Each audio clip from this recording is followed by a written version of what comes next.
நம்ம இன்றைக்கி என்ன பார்க்க போகிறோம்னா முருங்கைக்கீரை பொரியல். வாங்க வீடியோக்குள்ளே போகலாம். புழுங்கலரிசி ஒரு 100 எடுத்திருக்கேன். 7 காஞ்ச மிளகாய் எடுத்துருக்காங்க. நல்ல பொன்னிறமாக வறுத்து வச்சுக்கலாம்.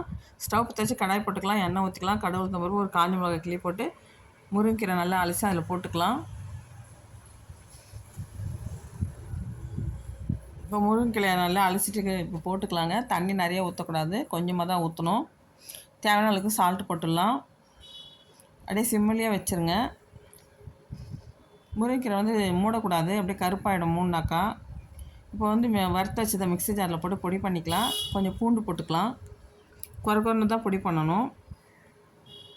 இப்போ கீரை வந்துடுச்சு. பொடியை போட்டு நல்லா பரட்டி விட்டுக்கலாம்.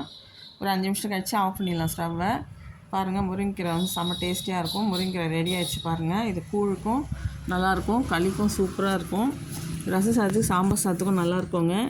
இது கண்ணுக்கு ரொம்ப நல்லது. குழந்தைங்க வரைக்கும் பெரியவங்க வரைக்கும் நல்லா சாப்பிட்லாம். இந்த முருங்கைக்கீரையில் நிறைய சத்து இருக்குங்க. அதனால் பிள்ளைங்களுக்கு அடிக்கடி முருங்கைக்கீரை செஞ்சு கொடுங்க. செம்ம டேஸ்டியாக இருக்கும். பிடிச்சிருந்தா லைக் பண்ணுங்கள், சப்ஸ்கிரைப் பண்ணுங்கள். Thank you friends.